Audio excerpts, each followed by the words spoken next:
So there's a lot of different maps in Garden Warfare 2 with a lot of different things that are hidden out of bounds, under the map, stuff that normally isn't seen to players. So today I'm going to be taking a look at specifically the Backyard Battleground and seeing what's hidden outside the map and outside of the player view. So let's begin with where you start Garden Warfare 2, the plant base. If you go on the left part of the stat room and go just next to where the credits is, and take the camera underground, you can see there's a little exclamation mark. I believe this is stuff relating to the unused star well, which was going to be used to give your friends stars if you was in their backyard. One of the developers said that this was removed due to potential exploits with this feature, so I think the developers must have moved the trigger for it outside of the map. If you try and interact with this, it just plays a little sound and nothing else happens. I believe it would have been a tutorial, but everything about it has been removed. Along with this, if you take your camera just underneath the garage, you can see there's just a random barrel under the map. Now this might come off as just a random object that's left over outside the map, but if you look in certain different videos of developers testing stuff, you can see these barrels are all over their testing rooms. They have little tags above them saying different names of summonables and characters, so I think this was used at one point to maybe trigger infinity time, or trigger some sort of cutscene. Now this is entirely speculation because it could just be a random barrel outside the map, but I thought I'd mention this because it could be what it was used for. So just next to the barrel there is also the basement for the plant side where you do the final minigames and go into infinity time. And there's multiple different things over here that you can't normally see as well. So first of all, if you go onto the left side of the room, you can see that there's a massive board with a bunch of different pictures on it. If you look on the right side, you'll notice some of the ropes go slightly into the wall. If you go and look through the wall, you can see that there's actually another picture that's meant to show, but is hidden through the wall for some reason. This could rather be a developer mistake, or they just didn't want to clutter the board maybe, I don't know, but either way, this is technically something that's unseen. In the middle of the room you can see just behind the window is the Junkosaurus, and in the room there's 3 different pathways that it goes down to enter infinity time. If you take your camera and look through each of the pathways you can see that one of them has a gnome at the end. This is normally the one the character goes through in the cutscene, and it's normally covered up by a portal, so you never see this in main gameplay. If you shoot it, it doesn't do anything, it is literally just a prop, but it's kind of interesting that they put this out of bounds. Maybe you would have gone through it and smashed it as you went through the portal, maybe, I don't know. But either way, it's there and it's unseen. So now we're going to go out of bounds just behind the plant base because there is something here that is normally not seen. So by default you can see Rose's castle and Korn's barn, but if you go just behind those two there's actually a turret that's meant to be for Korn's base. This feels like it's meant to show, but because of the render distance you normally can't see it in game. You can see on screen what it looks like now. I think it's a bug that we can't see this, but either way, it technically does go unused completely. So now we're going to move on to the 3 bases for each of the story classes. So you can see on screen these things are hidden quite far out in the distance, and we're going to start off with Rose's base. So there isn't much in Rose's base, but I am going to show you how the gnome appears. So normally you press a button and the gnome just appears in the fountain, but here you're going to see how it actually works.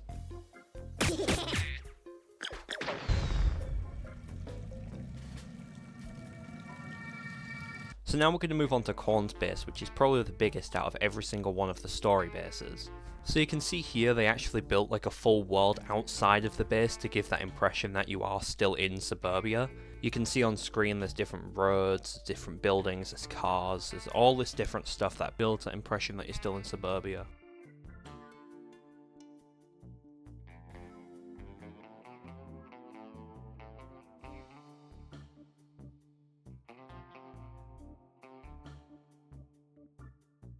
So there isn't much for Citron's base, so I'm just going to show you what it looks like from the outside, and then we'll move on.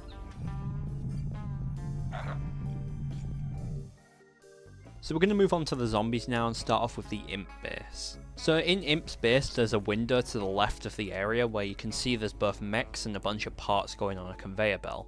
I'm going to show what it's like from the other side now and how it actually works behind the scenes.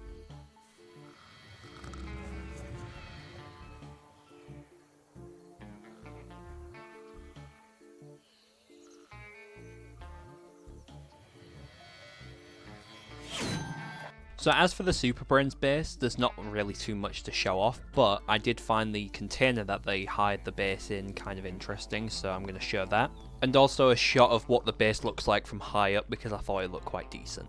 So next we have the pirate base. So to begin with for this, I'm just going to show everything from an outside perspective because there's quite a lot to cover here.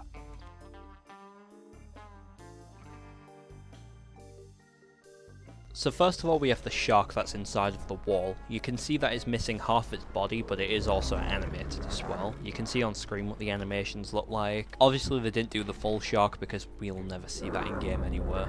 Along with this, you can see they put some assets outside the map to give that perspective that you're at the dock still. You can see there's some trees and also the gargantua stump thing with the smoke coming out of it. But you can see it's actually floating in the air. If you stand at a certain point, you can see it normally in game as well. Also, here's a bit of a shot of the rose plush on the bed as well. So as for the shark mission where you're inside the shark with a marine biologist, you can see here it's inside of a giant pit just next to the main base. And there's a white ball right in front of the mouth to kind of make it so they don't have to model like a big version of the boat maybe or something, but it kind of just gives that perspective.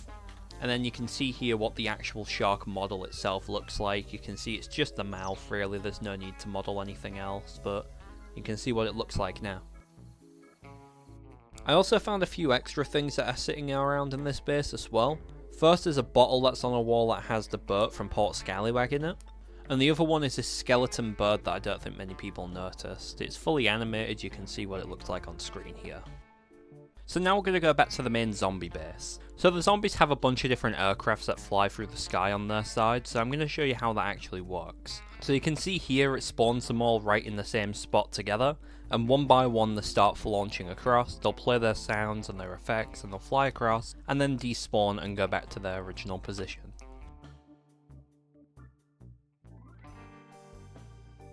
On the plant side there's a football field. If you go under the map, you'll notice that there's actually just a big blue block that's underneath the football field, and it has full collision as well. I don't know why this is there, I'd assume it's meant to define the boundaries, but it doesn't actually cover the entire of the football field, so I don't really know. It might just be there to stop the ball from falling into the map perhaps.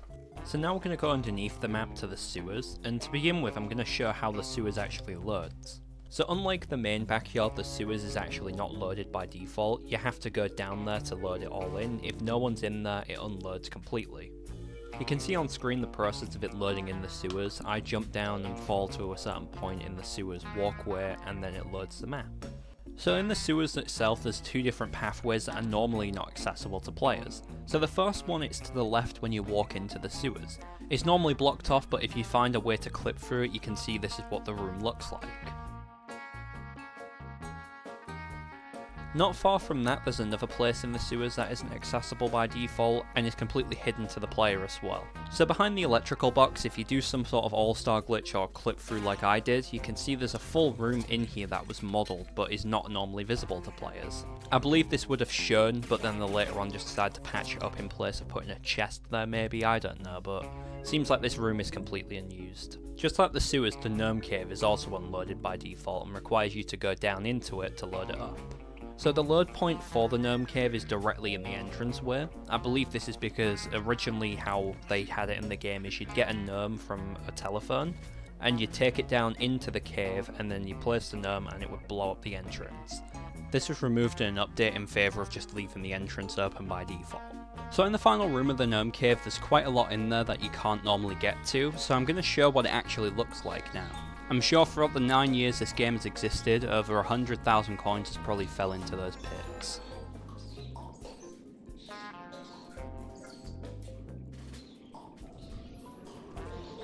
So the final thing for today's video, I'm going to show where the booth is located in the backyard. So to begin with, the booth only loads in for the player who's in the booth. Every other player can't see it. Along with this, it only loads in if a player's in the booth, so you can't just explore it whenever someone's out of the booth. You can see on screen now the location of it. The black box is the booth, it's located inside of there. I managed to put my free cam inside of the booth, and you can see here there's a wizard hat on the side that you can't see from the normal player perspective. And you can also see like the full shape of it as well. You can see the curtain fully now as well, which shows that's where you get in and out of the booth, along with all the different particle effects as well and all the different props, which I think is kind of interesting. So if you want me to do more of these videos, let me know in the comments down below, and I might cover all of the different Turf Takeover and Team Vanquish maps, along with some of the other ones like Trials and Nermus. But yeah, I hope you all enjoyed. If you did, feel free to leave a like, maybe subscribe if you want to, and I'll see you all on the next one.